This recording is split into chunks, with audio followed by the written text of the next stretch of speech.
I'd like to call to order the February 13th meeting of the Board of Public Works and Safety. Roll call. Here. Here. Any conflict of interest statements? Approval of the minutes. Did you get a chance to review the minutes? I'd like to recommend that we approve them. And I'll concur. First order of business, item A, the bid opening, contractual recycled waste collection.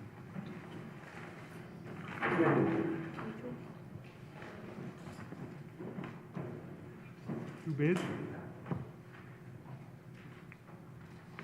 First bid is Homewood Disposal Service, doing business as Star Disposal of Indiana, P.O. Box 3598, Munster, Indiana.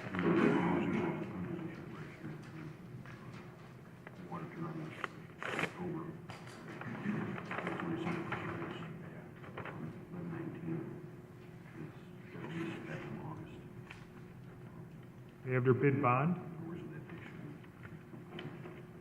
They have their Form 96 filled out.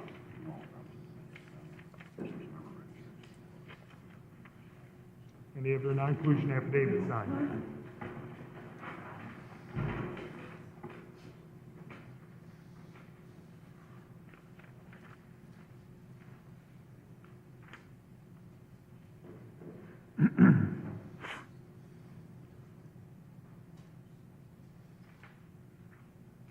Their bid for year one is $5.98 per unit per month. Year two, $6.16 per unit per month. Year three, $6.34 per unit per month. And year four, $6.53 per unit per month. Now they offer an alternate, which I think that we'll just review in the bid tabulation.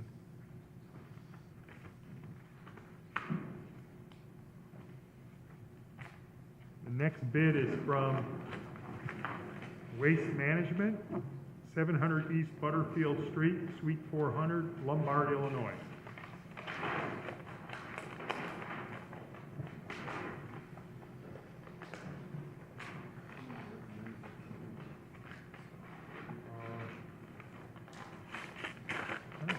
Chris, who's going to do the tabulation on this? Not me.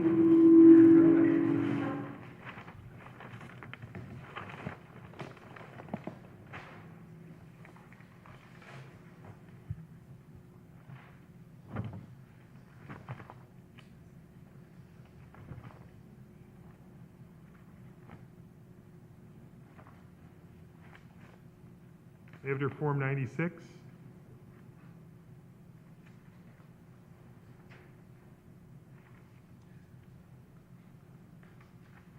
Their non-inclusion affidavit signed.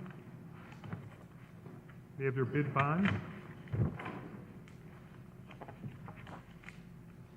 Their bid for year one is $4.95 per month. Their bid for year two is $5.09. For year three, it's $5.24. And for year six, it's $5.39. They've offered an alternate too.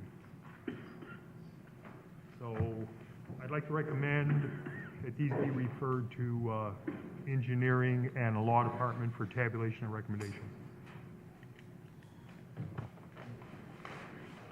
You concur? Concur. Next, we have an agreement with Baxter Woodman Consulting Engineers for services, construction supervision in the 1st District.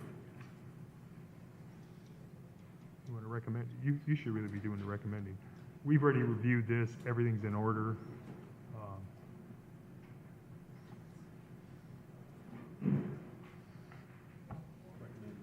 Yeah. Well, this is the contract, so we're just going to sign the contract. So I'll recommend that we sign the contract, and you concur. Okay. Next, we have change order number, we should do 9 first. Change order number 9. There's no dollar amount. It's a change in the time, the construction schedule for the project.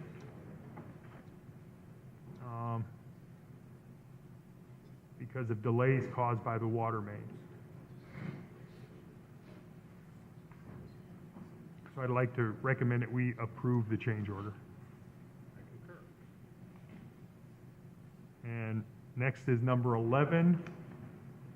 Change order number 11. The change order amount is $26,917.35. This is for the Purdue conduit and handholds and fiber optics line that Purdue wanted installed. They're going to reimburse us for this, so I'd like to make a recommendation that we approve that change order. I concur. Okay, and we move on to item E, request for bid dates February 20th, February 27th, with a bid opening date of March 13th for demolition of 5640 Beale, 5606 Walter, 1107 Wilcox, and 1150 Summer. I'd like to make a recommendation that we approve those dates. And I'll concur. Correspondence received from the Department of Environmental Management requesting approval for environmental forensic investigations to install 5 additional soil borings into the right-of-way on Holman Avenue, at which license agreement was approved on January 9th. I'd like to make a recommendation that we approve their request. And I'll concur. We have a petition to retain the concrete slab at 664 State Street received from attorney Scott Yaney.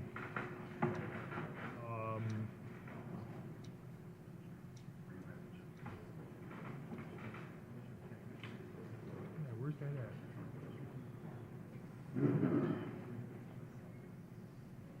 No, this is the parking lot. This is, Mr. President, just some clarification. The city ordinance requires the removal of concrete slabs in demolition projects. However, in this case, the removal of a concrete slab has the potential to release environmental contaminants, and it's actually better to leave it as it is.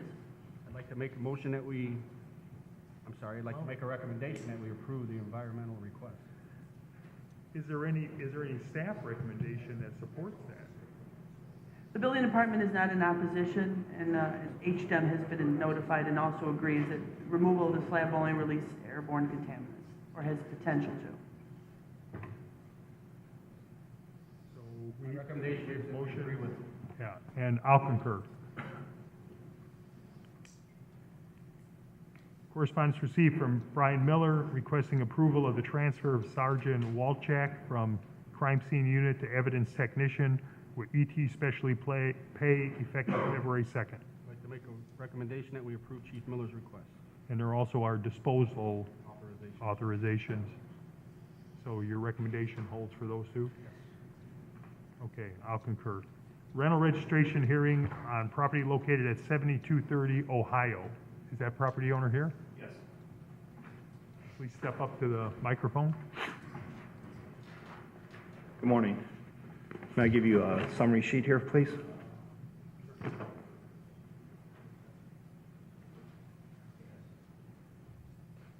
Are you the property owner? Yes. What's your name? Gary Lee with Summit Properties.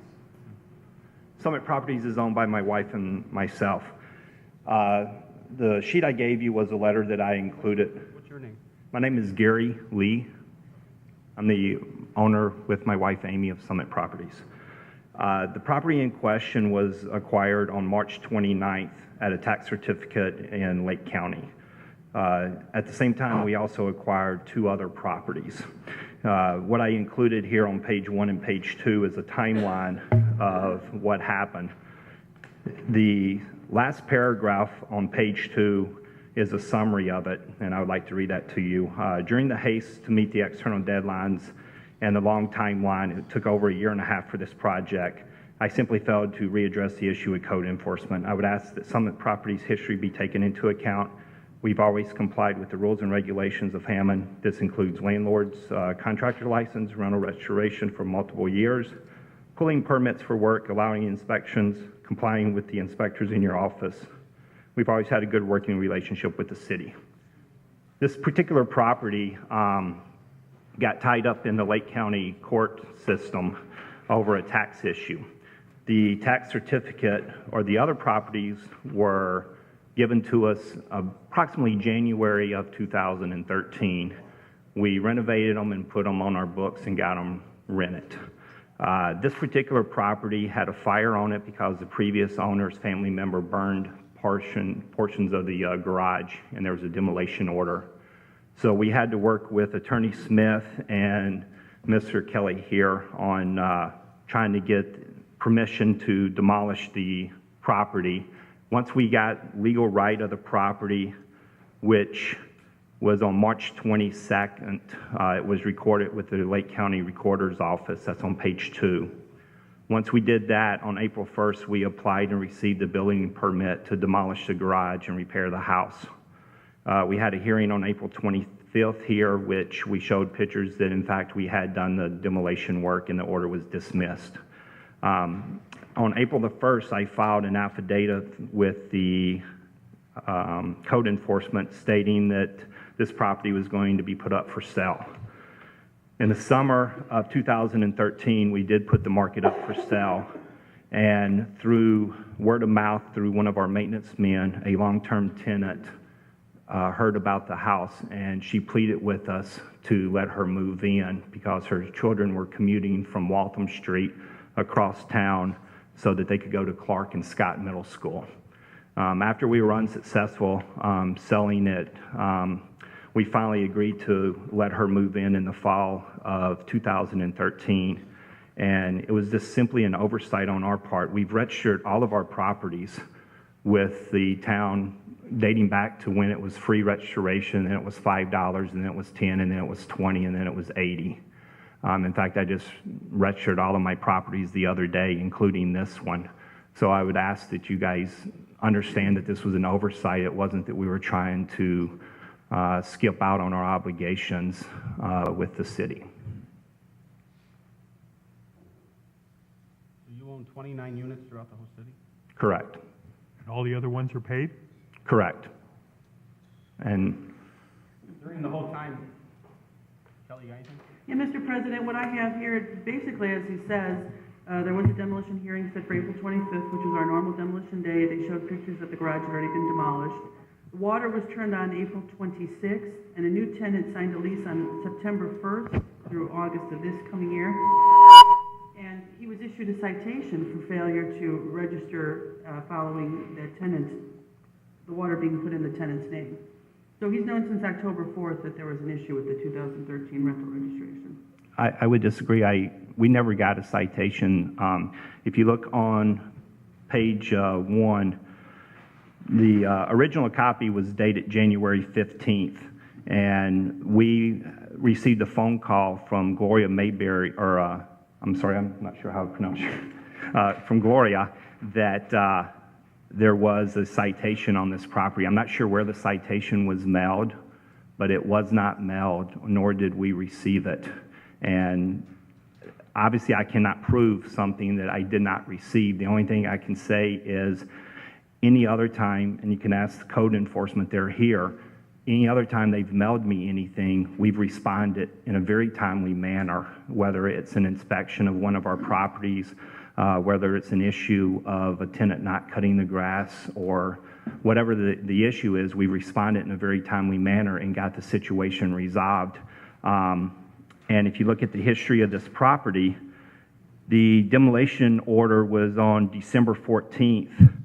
And I've got the court documents from Lake County that shows the only reason why we were named as a person is because they always send out, they CC everyone who has any interest in the property. And because we held the tax certificate at that time, they, on the page 5 here, and I can submit this to you for your examination, it says Gary Lee, or I'm sorry, the Summit Properties, Gary Lee, registered agent, and it goes on to give our address.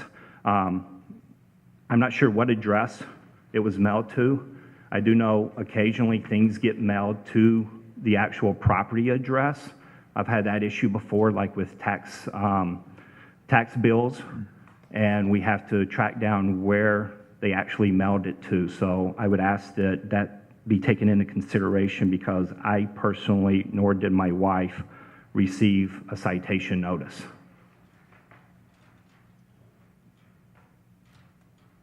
What's your pleasure, Mr. Smith?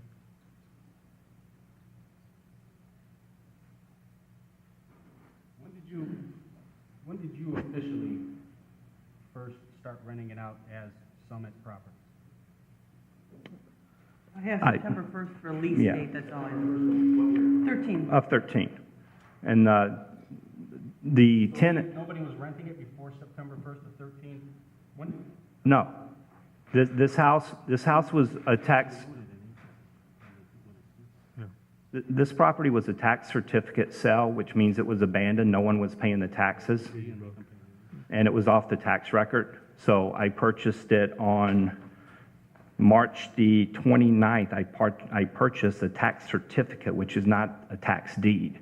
Then you have to go through the redemption period, and then you have to file suit with the Lake County Court, and it goes before the Lake County Commissioners, and ultimately it goes before a judge, and then they issue a tax deed. The tax deed was actually recorded on March the 22nd. However, I did not receive it.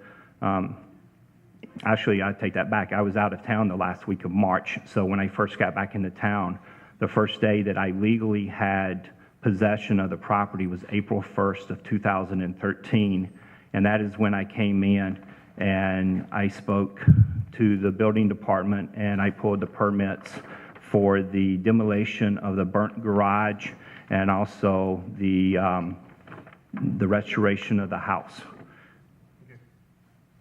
I'd like to make a recommendation that we waive the late fee, but you have to pay the $80 rental fee.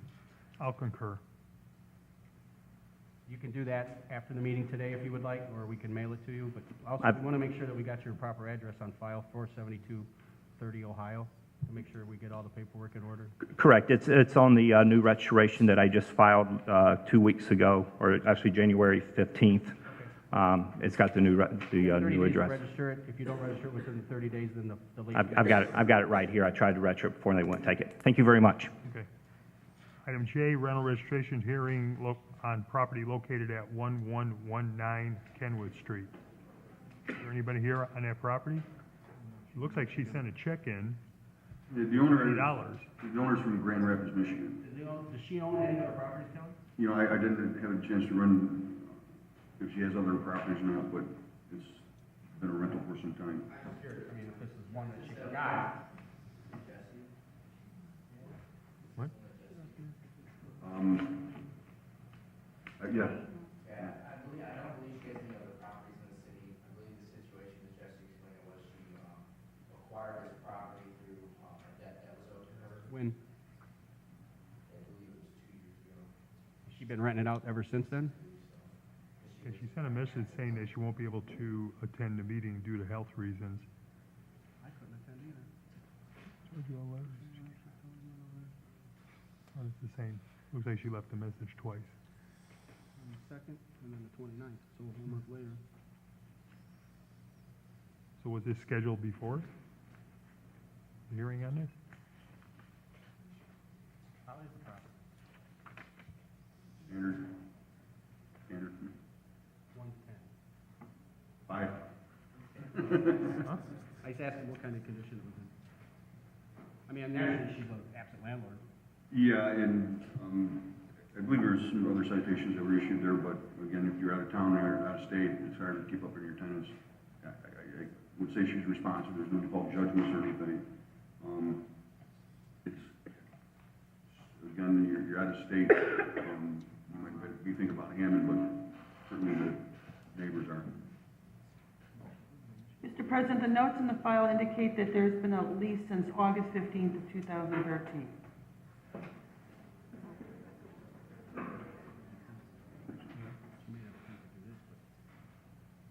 Yeah. I'd like to make a recommendation that she has to register the unit at $80 plus pay the $500 late fee.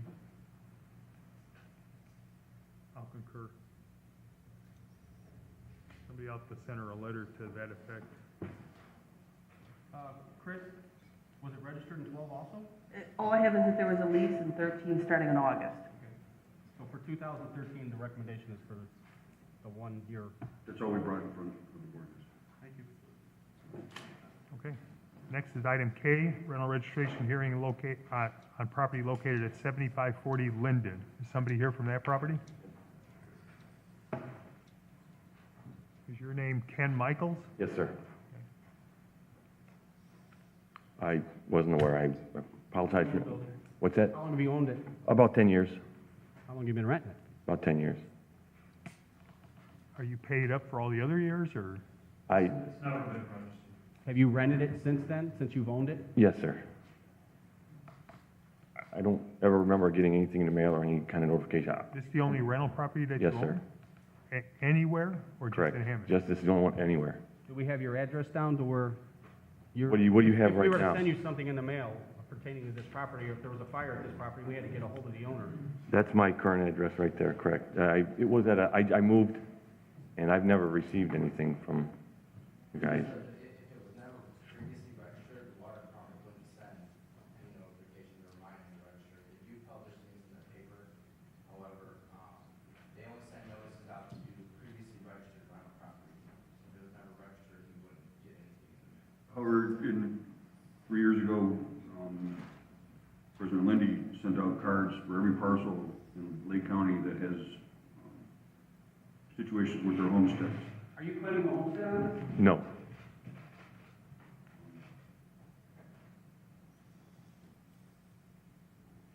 My understanding is you can't because you don't live there. That's what I was told. That's funny, because a lot of people try to.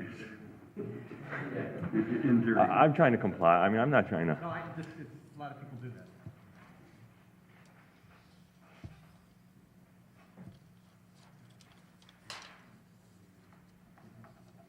We've been, it's from at least 2009 through 13. This is actually prepared to go to collections. Yes, I did receive something in the mail. How do I handle all that? Looking at registering, we can go back to when you first purchased it, or you didn't register for 213, we need to get that on the records, and so we know if we have a problem with the property, we know the tenants, we can get ahold of them, or if your tenants fail to do whatever they need to do to correct the problem, we ultimately get ahold of you. So this is actually some work that has to be done to go around and find where you're actually at. Some of the tenants you've had have been 2010, Mr. President. What? 2010, Mr. President. 10, 11. And what was it before that? $10, Mr. President. I'm not the president. Oh, sorry. Mr. Member? not yet. It was $10? It was $10 prior to that, going all the way back to 2001. And how long have you owned it, sir? About 10 years. So 2004 you bought it? 3, I believe, yes. It sounds like $380 if you paid everything up. And we didn't require any penalties. Any penalty? You do have somebody living in it now, you're collecting rent? Yes, sir. Do you keep up on the property? You visit every once in a while? Yes, I do. Who cuts the grass? The tenant does. I'd like to make a recommendation that after totaling up all these fees for the last 10 years, it would be $380 in waived late fees. I'll concur. Make sure that we do have your right address. What she has here is my current address. I just want to make sure, and then every year, it's got to be Okay. registered. I mean, do you send me something, or do I just have to do this on my own, or how does that work? Once you get in the system, you'll get something, but Okay. until you get in the system, you won't. Okay. Where do I go from here, then? In the basement. All right. You will need your insurance information. Okay. Glenn, will you figure that out then? Will you figure that out from 03 to 13? Okay. We think it's $380. We trust your math, Dan. Yeah, well, that's 6 years at $10 and 4 years at 80. Okay, next one is item L, correspondence received from Beverly Collier requesting a rental registration hearing be set for February 20th for property located at 6619 Madison. Make a recommendation that we move that to 13. And I'll concur. We have item M, specific findings of fact and decision on property located at 1618 Myrtle. Yes, good morning. I represent Cladco Inc. and its principal officer, David Tokar, regarding the property at 1618 Myrtle Avenue. 1618 Myrtle Avenue has a Whiting address. In 2011, Mr. Tokar, the principal officer, paid rental registration fees to the city of Hammond. However, in 2012, he had hired a professional bookkeeper to handle administrative matters on this property. And I've provided documentation to Ms. Cantar regarding Marcia Shames Yeckel's employment for Cladco Inc. The bookkeeper, because of the Whiting address, failed to recognize that this was a Hammond property and omitted to pay the registration fees. Now, in light of the bookkeeper's omission, we would request that any penalties for late fees be waived. Did Whiting collect a rental fee from this? I would have to investigate that and get back to you, I don't need to know that bad. but Mr. Tokar has previously paid the fees on this property. This was simply an He oversight. used to pay it himself, but he hired somebody. Right, he hired someone else, and I guess they weren't as good as he thought they would be.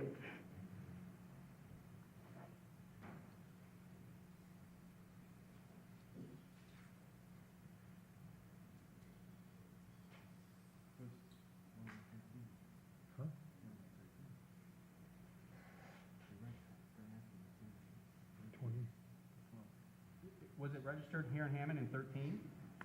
Uh, Or did it right, Kelly, because it was never done in 12? We would be here if it was registered in 2013. Mr. President, it was previously currently registered, then it skipped a year because of the Whiting issue, and then this year it's still open. There it is documented. Huh? Chris did? So Chris, your specific findings only covers 12. That was the only issue that I had. I'm sorry, was it registered for 13? That, I only went with what I had. that's the only issue that I believe was before the board is 12. It wouldn't have been registered for 13 because it Okay. was registered in 12, right? It was registered in 12, they didn't register 13.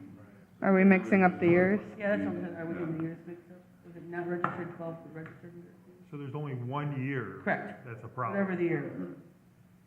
So that probably just needs to be corrected on the specific findings. Which, was it 12 or 13 they didn't register? I was under the impression it was 12. However, if the records reflect 13, all I know is it was 1 year. What I'm asking you, it says good cause being shown, late fee waive registration for 2012 required in 30 days.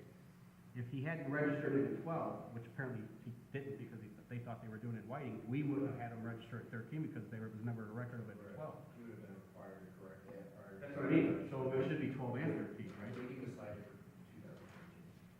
I inspected the property, it was cited that it registered in 2013. Okay. I believe he owns two or three other properties in the city as well that are around. I told him just to come and have it here, sign, late fee.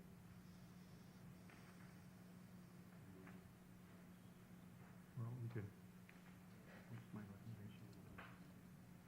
well, the recommendation is to Yeah. approve this, subject to them correcting whether it's 1 year, 2 years, and which year it is. I didn't make the petition for the waiver of the late fees, so I don't know. Whoever made the petition for the waiver of the late fees should know what years they are being charged for.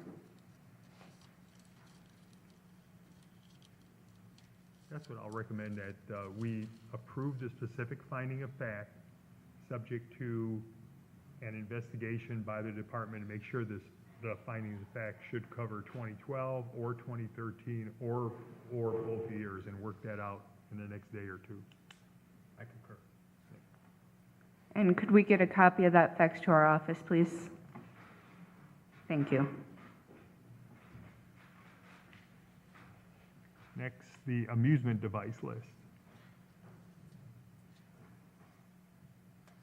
Make a recommendation that we approve the Hammond Moose Lodge as a request. I'll second.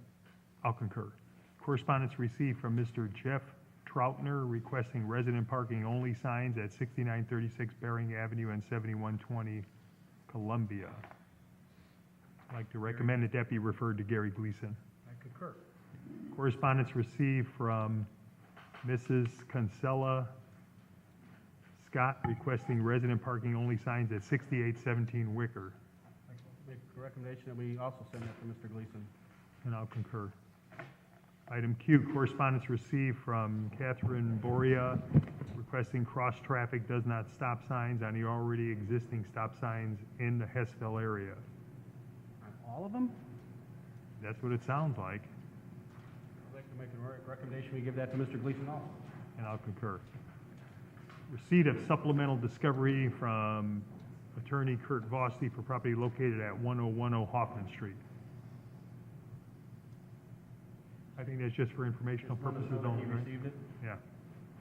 Correspondence received from Councilman Hinojosa, 6th District, requesting ornamental lighting, 65, 66, 67, 6800 blocks of Montana, around Miller School, and 66, 67, 6800 blocks of Maryland, and Missouri from 165th to 169th.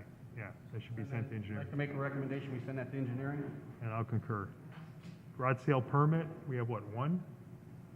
Bad time of year to have a garage sale. March 1st, they're gonna have it on. No. I'd One like to day? make a recommendation that we approve this for March 1st from, yes, And I'll concur. good luck. Do we have any matters from other board members? Matters from other department heads? New business? Old business? Meeting open to the public. Is there anyone in the audience? Yes, sir. Good morning. Just want to bring the attention of the board, and I know the inspecting department in Hammond has been on these couple properties, but I want to bring some things to attention on two properties that are concerned up in Robertsdale. One is 620 Roosevelt, Lot E in the back, and 651 119th Street on the entrance to Forsyth Park. Both of these properties have been sitting vacant for various reasons for over 10 years. I've been in one property that was illegally listed with a realtor, which was 651. And I notified the building department as I went in and looked at this property. It's unsafe. I think the building inspector could vouch for the condition of that property. My concern is that both of these properties have been bought legally through tax sale certificates, but they're currently under a land development companies. One is located in, it's called Residence Homes LLC 3, located in Maryville. They are the owner of 651 119th Street, which is the one that's in worse shape. Is that the one they're working on? No. Okay, I want to make sure that In the back?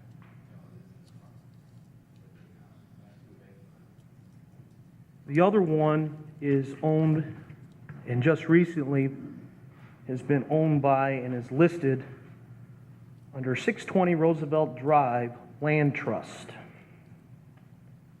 Well, that land trust is owned by Thurston Wyatt Realty, LLC, located in Ontario, Chicago, City, Chicago, Crown Point, Indianapolis, Indiana. What I'm concerned about is that these properties just sit and nobody does anything with them, and it's a detriment to our community. And I'd like to have this submitted to your board or to your inspector's department to review, because I know you guys do a great job inspecting properties that are registered. What I'm more concerned about is that properties that sit vacant, that become a hazard to the community, and you have no way to have them improved or sold or pressured to be sold to somebody to develop them and enhance our community. So the reason why I'm here is I just want to bring it to the attention that I've went through these a couple times with various properties in the city of Hammond, and these land trust companies get these things and they hold on to them and they throw them over to realtors. Now, I had a realtor investigate this firm, and not speaking for him, but they come out and they pop signs in the yards after they buy these things, and people come out and they go and they ask them what it is and this and that, and there's no lock boxes on the doors where they actually have a lock box to go in. The property at 651 119th Street had a lock mechanism on the front door, but the door was wide open. There was a padlock put on it, somebody broke the padlock off. So I don't understand how they can get these lock things to put on the door unless they come to the city, or the city has these properties under evaluation for either being demoed or force the owner to do something different with. So I'm just here today to bring that to the attention, and I want to thank the building department and the inspectors giving me some direction on these two properties, and I would like to make sure that the board is aware that we should be looking at these throughout the city. Thank you.